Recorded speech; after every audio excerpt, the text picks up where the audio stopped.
Next topic है हमारे पास conformal mapping.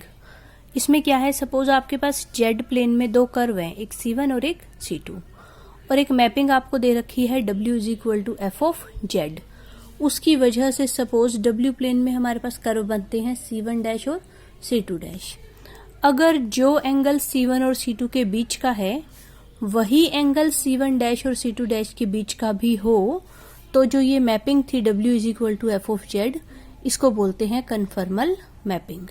जो एंगल C1 और C2 के बीच का है वही एंगल C1 डैश और C2 डैश के बीच का भी होना चाहिए, तो हम कहते हैं कि W is equal to F of Z is a conformal mapping.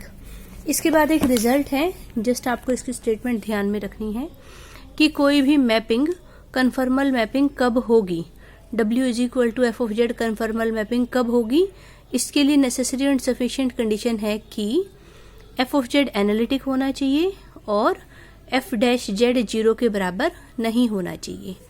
F of Z analytic होना चाहिए, और हमने पहले एक चैप्टर में पढ़ा था कि अगर मुझे मान लो ये दिखाना है कि फंक्शन कन्फर्मल नहीं है, तो उसके लिए हम ये दिखा देंगे कि फंक्शन एनालिटिक नहीं है। और फंक्शन एनालिटिक नहीं है ये दिखाने के लिए क्या दिखाना काफी है कि जो फंक्शन है वो CR इक्वेशंस को सेटिस्फाई नहीं कर रहा। ठीक है, तो आगे किसी भी एग्जाम्पल में अगर हमें दिखाना हो कि जो फंक्शन है वो कन्फर्मल नहीं है, तो उसके लिए हम सिर्फ क्या दिखा देंगे कि वो फंक्शन CR इक्वेशंस को सेटिस्फाई नहीं कर रहा। इसके बाद हमारे पास नेक्स्ट टॉपिक है coefficient of magnification and angle of rotation. इनके जस्ट हमारे पास फॉर्मूले हैं।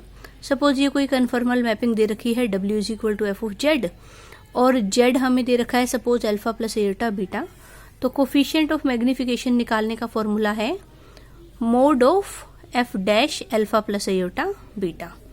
F dash alpha plus eta beta निकाल के उसका मोड निकालना है। ऐसे ही एंगल ऑफ रोटेशन निकालने का फॉर्मूला है argument of F dash alpha plus eta beta. Means F dash alpha plus eta beta निकाल कर उसका आर्ग्यूमेंट निकालना है। जैसे कि हमारे पास पहला एग्जाम्पल है, इसमें कहा है मैपिंग तो दे रखी है W is equal to Z square, और जेड आपको दे रखा है 2 प्लस एटा, और निकालना क्या है, कोफिशिएंट ऑफ मैग्निफिकेशन निकालना है और एंगल ऑफ रोटेशन निकालना है। मतलब कि एक तो हमें निकालना है F dash alpha plus eta beta की जगह क्या हो गया 2 प्लस एटा, तो एक तो हमें निकालना है एफ डैश 2 प्लस एटा का मोड, और एक हमें निकालना है एफ डैश 2 प्लस एटा का आर्ग्यूमेंट। तो हमें W क्या दे रखा था जेड स्क्वायर, वैसे W क्या होता है एफ ऑफ जेड। डिफ्रेंशिएट किया तो यहाँ से एफ डैश जेड कितना आ गया 2Z, जेड की वैल्यू कितनी दी है 2 प्लस एटा, वो हमने यहाँ पर पुट कर दी। ठीक, कोफिशिएंट निकालने के लिए इसका मोड निकालना है, और एंगल ऑफ रोटेशन निकालने के लिए हमें इसका क्या निकालना है, आर्ग्यूमेंट निकालना है। मोड निकालने का क्या फॉर्मूला होता है, रियल पार्ट का स्क्वायर प्लस इमेजिनरी पार्ट का स्क्वायर उसका अंडर रूट। आर्ग्यूमेंट निकालने का क्या फॉर्मूला होता है, tangent inverse y coordinate by x coordinate, मतलब कि आयोटा का कोऑर्डिनेट अपॉन में रियल, जो हमारा रियल कोफिशिएंट है वो। तो ये हमारा आ गया एंगल ऑफ रोटेशन, और ये हमारा था कोफिशिएंट ऑफ मैग्निफिकेशन।